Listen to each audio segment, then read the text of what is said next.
Well, howdy there, Internet people. It's Dee again, and welcome to the Interstate with Dee. Today is Saturday, August 16th, 2025. Welcome back to our trip on the Interstate.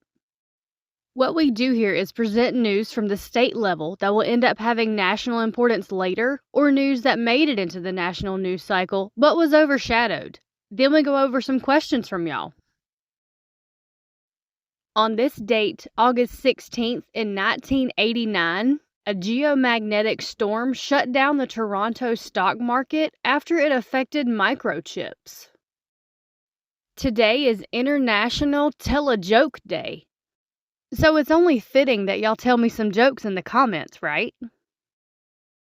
A quick bit of state-level news that will be national today that we got a lot of questions about. Dozens of organizations across at least 20 states are holding demonstrations today in opposition to recent Trump policies. Okay, and on to the news. In Alabama, a motor parts company and a distribution center are closing, affecting about 160 workers. Alaska's capital was protected from flooding by the National Weather Service in a temporary wall. In Maricopa County, Arizona, officials suspect more than 400 people have been lost to the heat so far this summer. In California, a chart was leaked showing which districts the state plans on shifting in response to the Republican gerrymandering campaign. California isn't messing around. If these shifts occur, it is a safe bet that a number of prominent California Republicans will find themselves out of a job.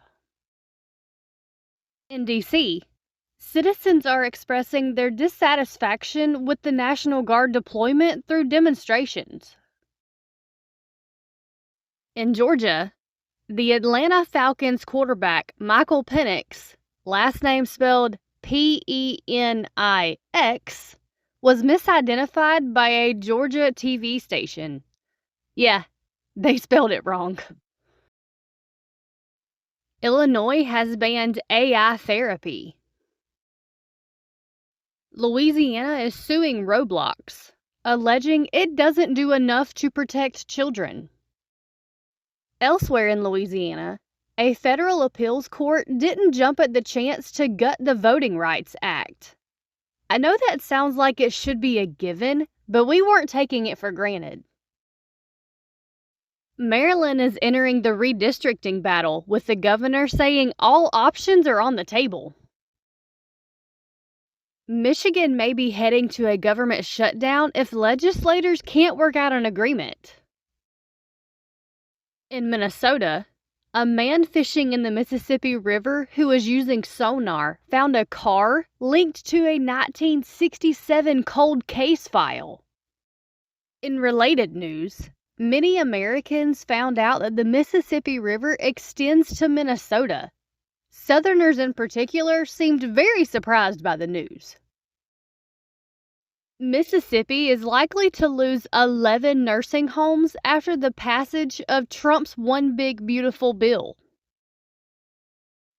Montana's UFP Edge Factory, which is a lumber plant, is shutting down. More than 100 are being laid off. A New Mexico study found that 99.7% of tested residents and workers from or near Cannon Air Force Base had PFAS chemicals, or forever chemicals, in their blood. Also in New Mexico, the former GOP candidate who was linked to a number of shootings at the homes of Democratic officials was sentenced to 80 years in prison. North Carolina is planning big cuts to Medicaid spending because of Trump's budget. Ohio Republicans have proposed a registry for people who don't show up to job interviews. Ohio reportedly has an almost 5% unemployment rate. Oregon's unemployment rate hits 5%. That's the worst it's been since COVID. Pennsylvania saw an explosion at a steel plant. At least 2 were lost. In South Carolina, the Democratic candidate for governor is under pressure from Democrats to drop his run after a video of an arrest surfaced in which the candidate appeared to go on a profanity and slur-laden rant while in his underwear. Well, he had his shoes on too. So far, he appears to be ignoring calls to end his campaign. Tennessee might lose 12 nursing homes because of Trump's spending bill. In Texas, it looks like Democrats feel like they have stalled enough and appear to be returning to the state to allow a vote on the Texas gerrymander. Virginia officials have stated they are not investigating a mass abduction wave after viral social media claims.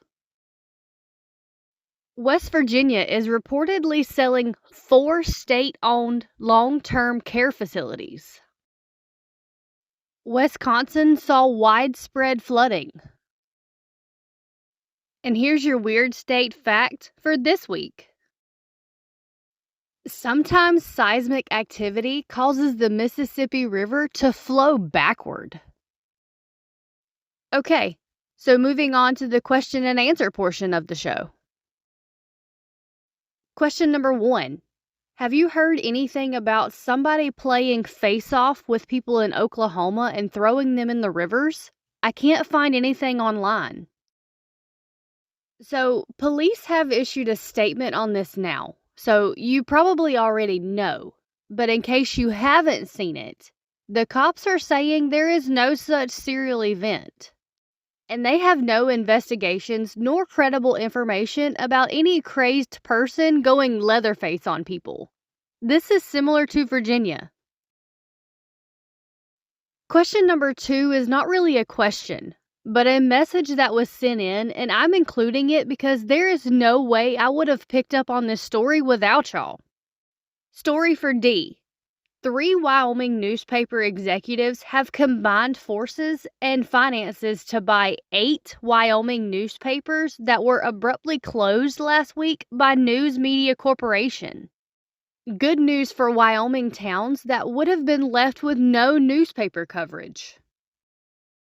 That's going to become more and more important. Local news is going to become harder to come by. As NPR and PBS start taking hits, local news is going to become important. Question number 3. I'm sure Belle will do a whole economic explainer on the inflation situation next Thursday, but I saw the vegetable numbers and I'm vegan. Does a 39% jump mean that my price will go up 39% too? It might actually be more than 39% on fresh veggies by the time it gets to us. A lot of times, companies will figure out their price and profit margin on the new total cost. So if they're looking for a 10% profit, they include the tariff in the price they want to make a profit on. It's going to get rough. She seemed to think that canned veggies might not be hit as hard right away. Okay, that looks like it. We'll see you next week for another trip. Y'all have a good day.